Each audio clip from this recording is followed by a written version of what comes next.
So, I mean, taking stock, we're 6 months in, or you're 6 months in. What's gone well? What's gone not so well? Our caucus is united. We've got former leadership candidates in key roles. We have people who backed other people in key roles. I think the caucus is really coming together. The movement is really sound and united. That's not always the case for Conservative parties in Canada after an election defeat. That's gone great. I've had a very successful tour across the country, reinvigorating elements of the Conservative base, but also reaching out to other people who aren't traditionally conservatives. We beat back most of the attack on small businesses and with the Morneau's tax hikes, and we've showed that this government is not competent. So I think a lot of things have gone well. I think there's some works in progress. You know, we have to continue to introduce myself to people, and we have to start to come up with alternative policies. We've done a great job of holding the Liberals to account and pointing out the errors, and as we proceed getting closer to 2019, we're going to start to offer our own set of vision and our own set of policies that wraps around into a vision. 28% of people say they know you well enough to judge you as a leader. Obviously, when you're comparing that to 80+% for the Prime Minister, puts you at a competitive disadvantage. When it comes to preferred Prime Minister, he pulls above the Liberal brand, you pull below the Conservative brand. I mean, what can you do to beat that back? It's just more of the same. It's just more of it. You don't think you need to change anything? Oh, I mean, the words that where you scored particularly low were tough and interesting. Do you need to get tougher and be more interesting? Well, you know, we'll see. These types of things kind of come together over time, and I believe that we've got the fundamentals that are strong. I'm a new leader in this position, but the position itself has a natural disadvantage.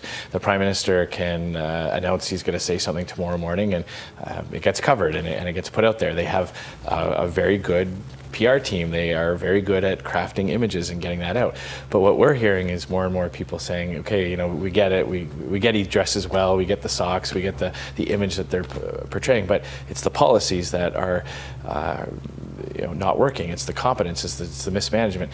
So for me, I believe that I've got a positive style and a positive vision, and that just needs to get out there more. I'm focusing on the fundamentals, getting our team ready. I mean, I think we've demonstrated that our front bench is a lot stronger than the Liberal front bench. We've got shadow ministers that could walk into the job tomorrow morning. But you had a bit of momentum there in the fall with the small business tax stuff and on Bill Morneau's personal finances. The Liberals took a real dent in their popularity, but they seem to have recovered, and you seem to have stalled. Is that fair? I don't think so. I mean, when you look at how we've done in the recent by-elections, obviously we would have liked to hold on to the seats we had, but those seats in 2015 we kept because we had very strong local candidates who had a very well-established presence in that riding. And all the ridings around them, especially, well, at least with South Surrey, the Conservative vote dropped tremendously in 2015 all around South Surrey. We brought that vote back up, if you look in relation to what it probably would have gotten in 2015. Up in Saskatchewan, up 13 points in Newfoundland, cracking 40% in Scarborough Agincourt. That's a 416 riding. If we're getting 40% in Scarborough Agincourt and you map that out across Ontario, there's a lot of reasons to be optimistic. But there are no policies in the window yet. I mean, I don't think many people will be able to say this is what Andrew Scheer's Conservatives stand for. And obviously, you're not going to put out your full platform now, but for example, climate change. It seems to be a values issue that millennial voters in particular want to see something from the Conservative Party.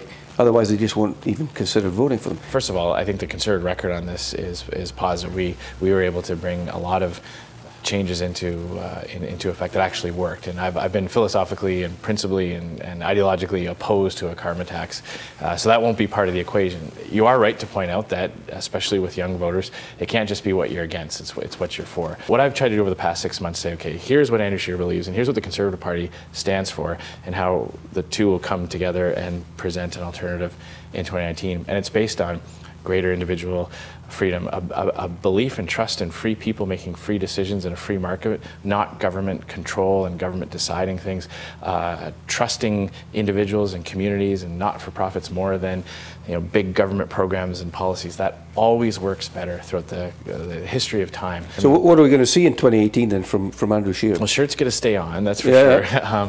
But we've already started trying to do some different things on social media, getting our message out on new platforms. The Conservative Party right up until 2015 had very little presence on social media. A big part of talking to young people is talking to them on the platforms that they're on. So we're going to continue doing that type of thing.